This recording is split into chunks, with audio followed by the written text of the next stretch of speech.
eu já quero começar trazendo uma coisa que parece, assim, de outro mundo. Mas não. O Lula, a gente vai... essa primeira pauta, ela é internacional. Ela vai passar por alguns lugares. O primeiro lugar que eu quero levar vocês, Karina, é o Lula falando que o Putin deve ter o direito de andar pelo mundo. Olha só, defendeu a presença do líder russo na reunião do G20, agendada para os dias 19 e 20 de novembro aqui no Rio de Janeiro. E ele falou que ele tem o direito de andar de forma civilizada pelo mundo. De acordo com o petista, Putin não pode ficar isolado. O chefe do executivo brasileiro também disse que o líder russo deve ter o direito de participar de eventos como o G20.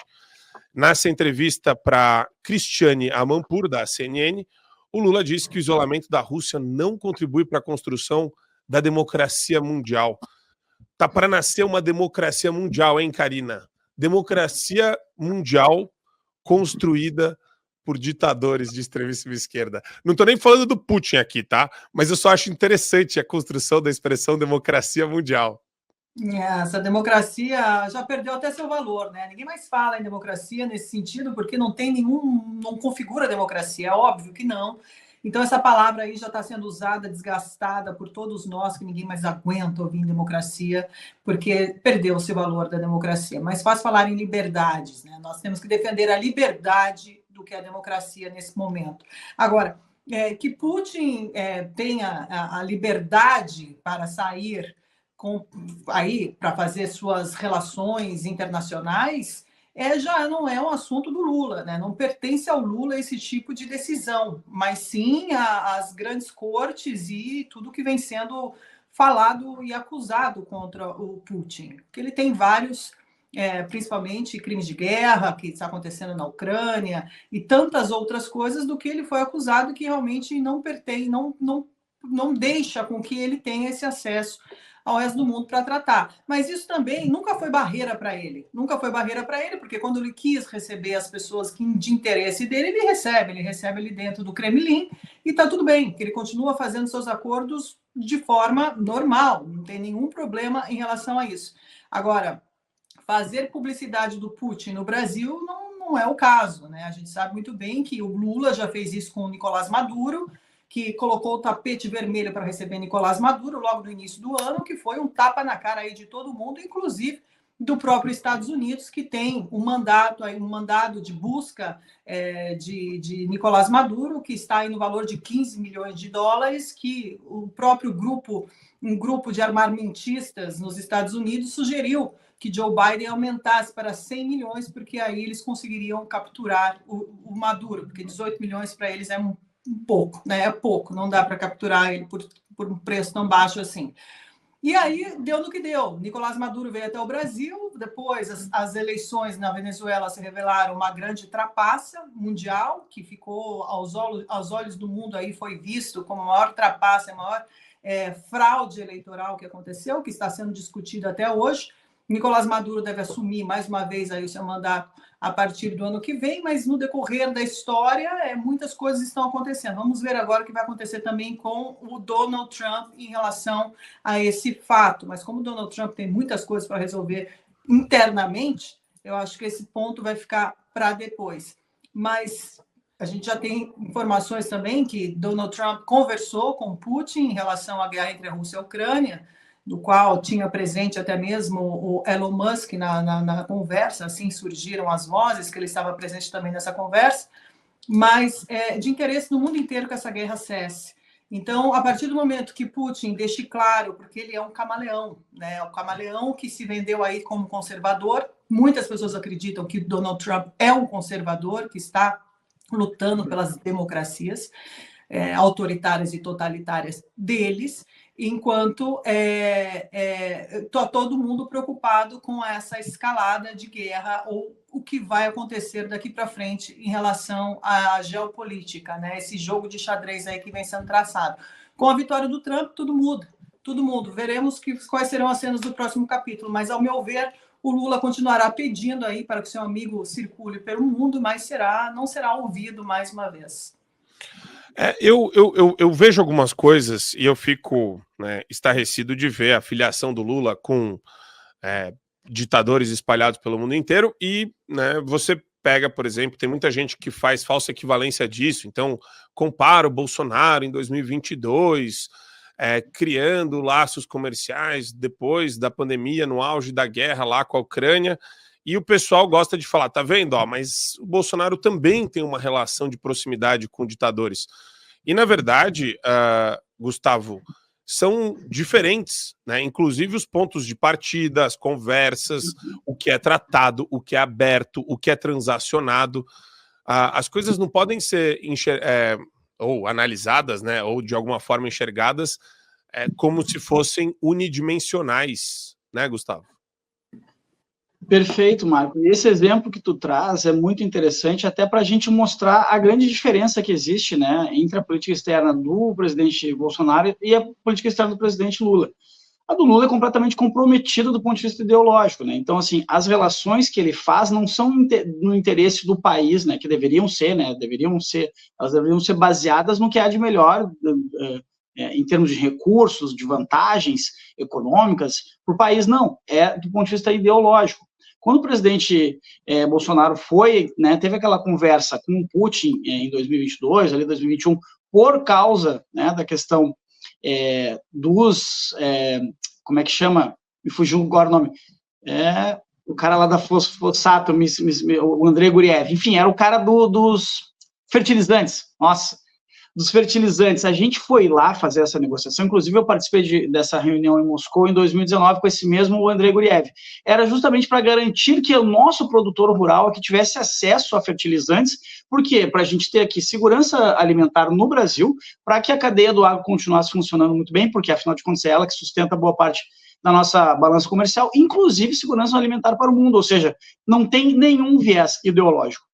Já a política externa do Lula, ela é totalmente comprometida do ponto de vista ideológico, então ele tem aí alianças com Maduro, com os caras lá esses paisecos aí que ele gosta aqui da América Latina, todos eles dominados por ditadores, porque é isso que eles gostam. O Foro de São Paulo tem essa premissa, né, de ser um clubinho de ditadores, do qual o Lula foi um dos grandes artífices. Então, assim, é comprometido ideologicamente, o país não ganha nada com isso, pelo contrário, o Brasil vai se tornando um pária mundial em termos diplomáticos, inclusive no posicionamento do Lula, tanto em relação à guerra da Ucrânia, quanto em relação, sobretudo, à questão Israel-Hamas, assim, que ele se posiciona de forma péssima, continua insistindo nesses erros. Vamos lembrar que pouco antes da eleição dos Estados Unidos, ele foi capaz de dizer que se o Trump assumisse, seria o nazismo com outra cara. Depois teve que voltar atrás com o rabo no meio das pernas, porque afinal de contas, a ideia que eu faço é o seguinte: todos esses líderes mundiais é como se aquele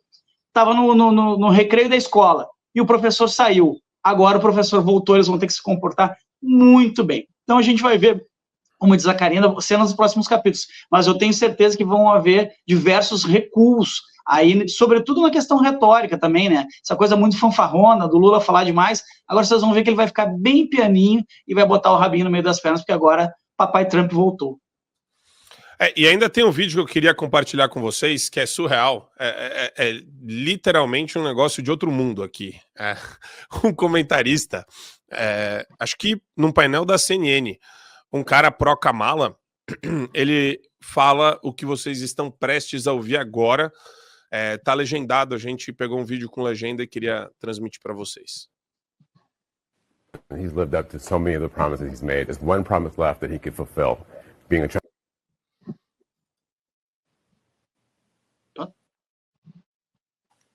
He's been a phenomenal president. He's lived up to so many of the promises he's made. There's one promise left that he could fulfill, being a transitional figure. He could resign the presidency in the next 30 days, make Kamala Harris the president of the United States. Whoa. It would absolve her from being able to from having to oversee the January 6th transition, right, of her own defeat.